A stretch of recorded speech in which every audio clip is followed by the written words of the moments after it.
Hizi ni ripoti za Ayo TV na millardayo.com kutokea hapa mkoani Kigoma, ambapo Mheshimiwa Mkuu wa Mkoa wa Kigoma Mheshimiwa Tobias Andengenye amemwakilisha Mheshimiwa Rais wa Jamhuri ya Muungano wa Tanzania Daktari Samia Suluhu Hassan kwa kutoa mkono wa sikukuu ya Eid Fitri hapa mkoani Kigoma. Na Mheshimiwa Mkuu wa Mkoa wa Kigoma amezunguka katika vituo viwili vya kulelea watoto yatima pamoja na kituo kimoja cha kulelea watoto wenye uhitaji maalum, na ametoa salamu zake ambazo zimetumwa na Mheshimiwa Rais wa Jamhuri ya Muungano wa Tanzania kuelekea kusherehekea sikukuu ya Eid Fitri. Hii ni ripoti ya Ayo TV. Mimi naitwa Ledreams TZA, na hivi ndivyo Mkuu wa Mkoa wa Kigoma alivyoagizwa na Mheshimiwa Rais wa Jamhuri ya Muungano wa Tanzania Daktari Samia Suluhu Hassan kuja kutoa mkono wa sikukuu wa Eid Fitri hapa mkoani Kigoma katika vituo vya kulelea watoto.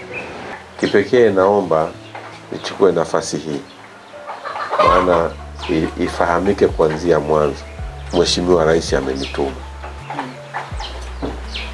Hakuna kitu chochote nilichofanya zaidi ya kutoka hapa na vitu ambavyo Mheshimiwa Rais ametuma ili tuwafikishie watoto, hasa kipindi hiki cha sikukuu. Wakati wenzao wanapokuwa wanafurahi, angependa kuwaona hata hawa ambao wana changamoto wanafurahi kama wenzao walioko mtaani. Angependa nao pia wapate fursa, wapate kufurahi, wapate kuendelea, lakini pia kupitia nyie mnaowatunza waweze pia kutimiza ndoto walizo nazo, kama ambavyo watoto wengine wanatimiza ndoto zao. Kwa hiyo naomba kuanzia awali pia nichukue nafasi kumshukuru sana Mheshimiwa Rais kwa upendo wake mkubwa kwa watoto, na hasa hawa ambao wana changamoto. Tumeshuhudia katika siku za karibuni Mheshimiwa Rais akiunda wizara kwa ajili ya kuwagusa makundi maalum. Anafahamu pamoja na changamoto mbalimbali ambazo makundi hayo wanakabiliana nazo, lakini bado ni Watanzania wanaohitaji kupata fursa kama ambavyo wanapata wale wasiokuwa na changamoto. Na ndiyo maana katika hatua hii aliamua kwa kidogo kile ambacho kimepatikana, basi tuje tuwashike mkono hawa watoto kwa niaba yake. Kama angekuwa hapa, angeweza kuja yeye mwenyewe kuja kukabidhi hiki kidogo ambacho tumekuja nacho.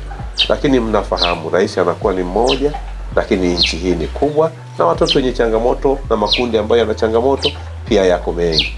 Ndio maana anatutuma sisi wasaidizi wake ambao ni wawakilishi wake kwenye ngazi za mikoa na wilaya ili tufanye hivyo kwa niaba yake. Kwa hiyo ninaomba pasipo kupoteza muda, kwanza ni washukuru sana kwa namna ambavyo mmeendelea kuwatunza hawa watoto. Niendelee kuwatia moyo. Hii ni mara yangu ya pili ninafika hapa, na sinaamini sio mara yangu ya mwisho. Naamini nitakuja tena. Kwa hiyo sisi kama serikali tutaendelea kushirikiana na taasisi na watu binafsi ambao wanawatunza watoto wetu, kuwapa elimu na kuwajenga kimaadili, kimwili, lakini pia kiroho. Serikali inathamini kazi ambayo inafanywa na vituo hivi, na itaendelea kurefusha mkono wake kwa ajili ya kuungana na wadau wengine ili kuona watoto hawa wanapata nafasi nao pia ya kutimiza ndoto walizonazo.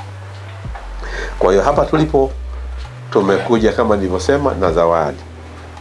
Mchele kilo 150, mafuta ya kupikia lita 20, sukari kilo 50, tuna pia sabuni kwa ajili ya kufulia watoto boksi 10, lakini pia kuna sabuni ya unga ya mifuko 2 pamoja na soda na juisi zipatazo katoni 10, lakini pia na mbuzi 1.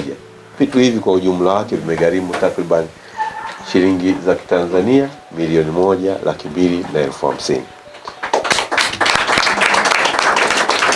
Kwa hiyo ninayo heshima kubwa sana kwa niaba ya Mheshimiwa Rais sasa kukabidhi zawadi hizo ili zisaidie kidogo pale ambapo na nyie mmeendelea kufanya. Sisi tunaongezea tu juhudi, tunafahamu mnafanya kazi kubwa hata kuliko hiyo, lakini sisi tunakuja kuongezea tu, ikiwa ni njia pia ya kuonyesha kwamba tunathamini kazi ambayo mnaifanya.